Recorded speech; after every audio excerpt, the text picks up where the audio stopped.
नमस्कार, welcome to Madhukar recipes. मित्रांनो, आजच्या भागामध्ये तुम्हाला सगळ्यांचं खूप खूप मनापासून स्वागत. तुम्हाला स्क्रीनवरती दिसत आहेत गोल भेंडी, त्यांनाच आपण डेमसेसुद्धा म्हणतो. थांबा जाऊ नका बरं का. अत्यंत वेगळ्या आणि अफलातून युनिक पद्धतीने तुम्ही आज ही रेसिपी बघणार आहात. तुम्ही बऱ्याच वेळा ही भाजी खाल्ली असेल मला माहिती आहे, पण आज काय वेगळं असणार आहे. अगदी चिकन, मटन, पनीर याला सुद्धा लाजवेल किंवा त्याला मागे टाकेल यापेक्षा याची मजेदार आपण आज रेसिपी बघणार आहोत.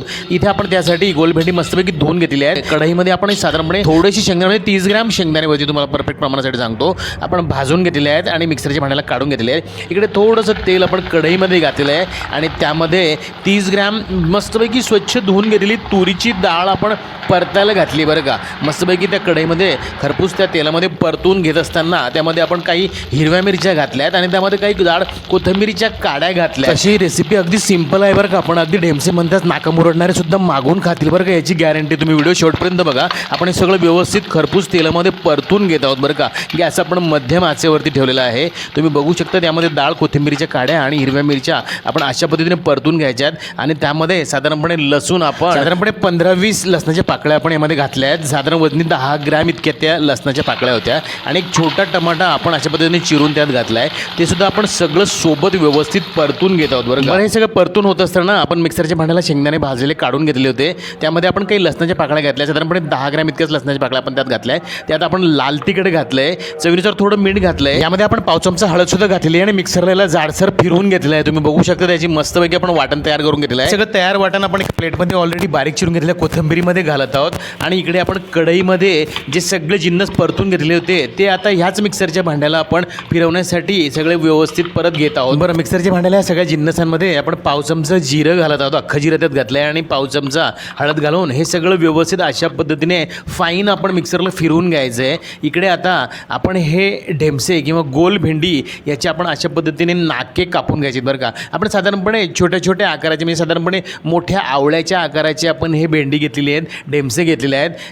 याचे नाकं कापून झाले दोन्ही बाजूने की याला असा एक काप करायचा आहे, अर्धा काप करायचा आहे, आतमधून त्याला चीर पाडायची. संपूर्ण त्याला न कापता त्याला आपण अशा पद्धतीने मध्ये फक्त एक चीर पाडायची आहे आणि हे सगळं जे ऑलरेडी आपण तयार करून घेतलेलं वाटण एका कोथिंबीरीच्या ह्या मिश्रणामध्ये मिक्स करून आपण याचा मस्तपैकी असा लगदा तयार करायचा आहे आणि हे सगळं एकेका ह्या भेंडीमध्ये आपण त्या चीर पाडलेल्या त्या भागामध्ये आपण हे सगळं भरायचं आहे. त्यामध्ये जेवढं वाटण बसेल त्यामध्ये आपण अशा पद्धतीने हाताच्या मदतीने आपण हे वाटण भरून हे सगळे भेंडी आपण अशा पद्धतीने भरून घ्यायचे. बरं, साधारणपणे पाव किलो इतकी आपण ही भेंडी घेतलेली आहे बरं का. मस्त कोवळी लुसलुशीत अशी ही फ्रेश भेंडी आपण इथे घेतलेली आहे आणि तिला स्वच्छ धुवून आपण अशा पद्धतीने काप करून त्याला चीर पाडून अशा पद्धतीने आपण हे सगळं वाटण त्यामध्ये भरायचं आहे.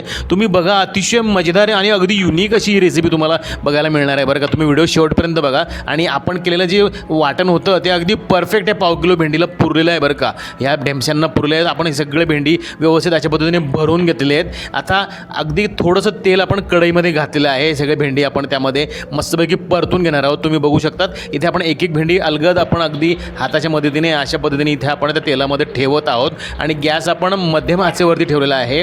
याला मस्तपैकी खरपूस असं आपण ह्या तेलामध्ये सगळ्या बाजूने व्यवस्थित परतून घ्यायचं आहे. तशी ही भाजी नाजूक असते बरं का. ते फळ काही फारसं टणक नसतं आणि ही अशा पद्धतीने मस्त खरपूस यामध्ये परतून होत असताना त्याचा मस्त खमंग असा वास सुटलेला आहे आणि ही भेंडी तुम्ही अशा पद्धतीने नक्की कधीच केलेली नसेल याची मला गॅरंटी आहे. आणि आता दुसरं जे वाटण आपण त्या तुरीच्या डाळीचं आणि सगळं टमाटा वगैरे घालून जे बनवलेलं होतं ते आपण हे वाटण ह्या मिक्सरच्या भांड्यामधून ह्या मस्तपैकी खरपूस परतून झालेल्या ह्या भेंड्यांवरती आपण घालायचं आहे.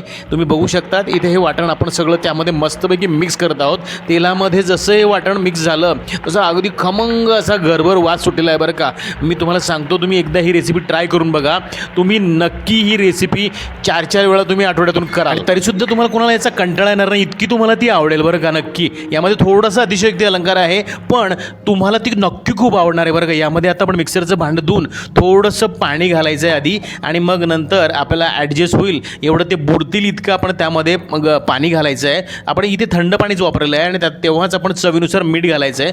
याला मस्तपैकी एक उकळी आली की मस्त गॅस मंद करायचा आहे आणि मंद झालेल्या गॅसवरती झाकण लावून याला साधारणपणे 20 मिनटं ते 25 मिनटं आपण मंद आचेवरती अगदी मस्तपैकी शिजवायचं आहे बरं का. तुम्ही बघू शकतात अगदी ती त्या ग्रेव्हीमध्ये मस्तपैकी ब्लेंड झालेलं आहे. तुम्ही बघू शकतात ग्रेव्हीला मस्तपैकी थिकनेस आलेला आहे. आता याच वेळेवरती आपण त्याला शिजलं आहे की नाही अलगद छोट्याशा चमच्याने आपण त्याला कापून बघू शकतो. शकतो. इथे तुमच्या लक्षात येईल, तुम्ही बघू शकतात चमच्याने अलगद असा तो त्याचा भाग तुटतोय, त्या अर्थी ते व्यवस्थित शिजलेलं आहे. त्यामुळे तुम्ही बाईट घेताना तुम्हाला ते पोळीबरोबर भाकरीबरोबर मस्तपैकी खाता येईल. इतक्या पद्धतीने आपण त्याला शिजवायचं आहे. या ठिकाणी पण इथे बारीक चिरलेली मस्तपैकी हिरवीगार कोथिंबीर घालायची आहे आणि हलकंसं त्याला मिक्स करायचं आहे आणि मस्तपैकी बाउलमध्ये तिला काढून घ्यायचं आहे. बस गरमागरम भात, चपाती, भाकरी कशाबरोबरही तुम्ही याचा आनंद घेऊ शकतात. याआधी तुम्ही चॅनलला सबस्क्राईब सुद्धा करा बरं का. तुम्हाला जर ही रेसिपी आवडली असेल तर लाईक जरूर करा. मला कमेंट करून रेसिपी कशी झाली ते कळवायला विसरू नका. भेटूया पुढील इनोव्हेटिव्ह आणि मजेदार रेसिपीज. तोपर्यंत बघत राहा recipes. Thank you for watching. Good bye. Take care.